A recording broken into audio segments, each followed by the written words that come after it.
allons maintenant recevoir M. Douta Aksuelem.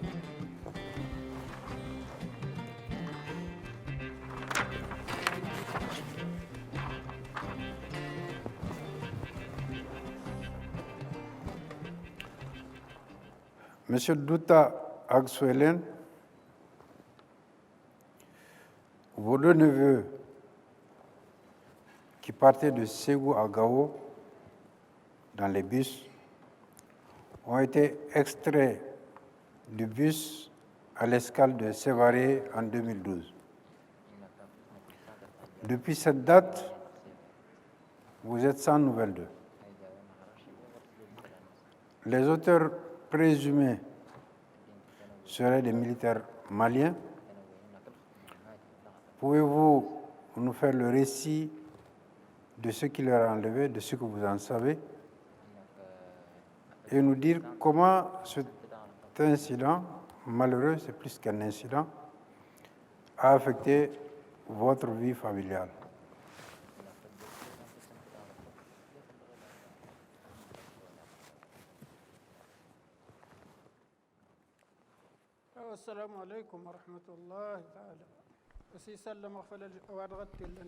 Bonjour à tous et à toutes. Je salue toute l'Assemblée ici présente et je les remercie d'avance. Je m'appelle Douta Aksuelem. J'ai 50 ans et je viens de Gao. Je suis marié et père de 7 enfants. Je suis devant vous pour raconter le récit de la disparition de mes 2 enfants, dont l'un est enseignant et l'autre élève. L'enseignant travaille à Markala, dans la région de Ségou, et l'élève était chez lui à Markala. Il était âgé de 13 ans au moment de leur disparition, et l'élève était en classe de 7e année. Un jour, la mère de mon fils enseignant est tombée malade. J'ai pris le téléphone pour l'informer de la maladie de sa maman. Le jour suivant, j'étais assis dans ma cour lorsqu'il m'a appelé pour me dire qu'ils arrivent, lui et son petit frère élève, et qu'il vient de quitter Markala dans un bus de transport en commun. À leur arrivée à Sévaré, il m'a aussi appelé pour me dire qu'ils vont passer la nuit à Sévaré. Très tôt le matin du jour suivant, il m'a aussi appelé pour me dire qu'ils sont dans les cars en direction de Gao. Cet appel était le dernier contact entre mes enfants et moi. 2 jours après cet appel, soit le temps nécessaire pour leur arrivée à Gao, ils ne m'ont pas appelé et ne sont pas aussi arrivés. J'ai commencé à m'inquiéter et à l'appeler. J'ai fait 4 jours successifs d'appels sans que personne ne décroche son téléphone. C'est à ce moment que nous avons vraiment eu peur et compris qu'ils ne sont plus maîtres d'eux-mêmes. Cette peur a provoqué un traumatisme chez leur mère jusqu'à ce qu'elle est devenue folle. J'ai commencé à la traiter et c'est qu'elle s'est légèrement calmée que j'ai pu continuer les recherches. J'ai commencé à aller dans toutes les gares de Gao pour demander de leurs nouvelles.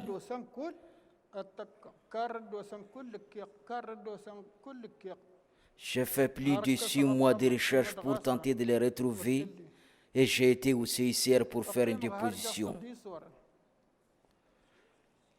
J'ai été aussi à la Croix-Rouge. J'ai été aux droits de l'homme et c'est dans mes investigations qu'on m'a averti que c'est l'armée malienne qui les a retirés du bus au niveau d'un poste de contrôle à Sévaré et les a conduits à une destination inconnue.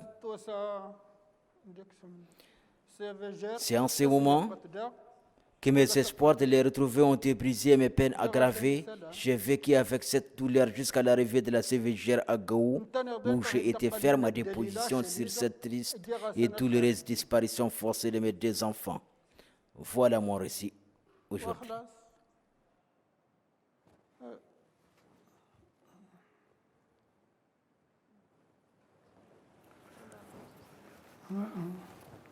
Oh, c'est vraiment douloureux.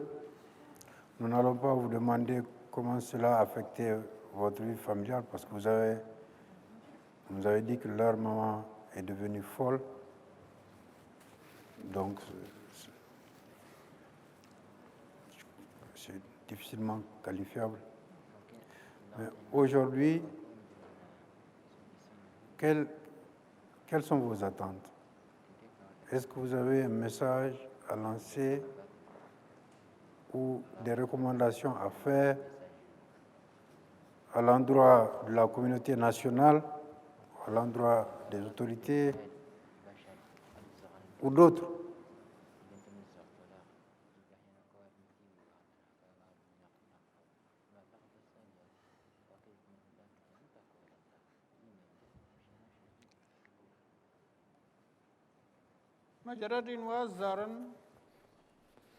Ma première attente est de savoir si mes enfants disparus sont morts ou vivants. J'ai vraiment besoin de savoir pour faire mon deuil. L'enseignant était le pilier de ma famille et il a aussi laissé derrière lui une femme et des enfants. Ce pilier s'est brisé ou a disparu et je n'ai plus aucune nouvelle ni aucun soutien. Mon fils disparu à l'âge de 13 ans était un élève et s'il vivait aujourd'hui, il allait être d'un important soutien pour ma famille. Ma deuxième attente s'adresse aux autorités ou aux décideurs, à la CVGR, aux partenaires ou toute autre bonne volonté. Ces disparitions forcées nous ont mis dans les besoins et la précarité et nous avons besoin de l'aide. Aidez-nous s'il vous plaît. Dans mon message, j'interpelle aussi toutes les bonnes volontés pour essayer de soigner la maladie cancérigène de haine qui existe de nos jours entre les Maliens de teint clair et de teint noir.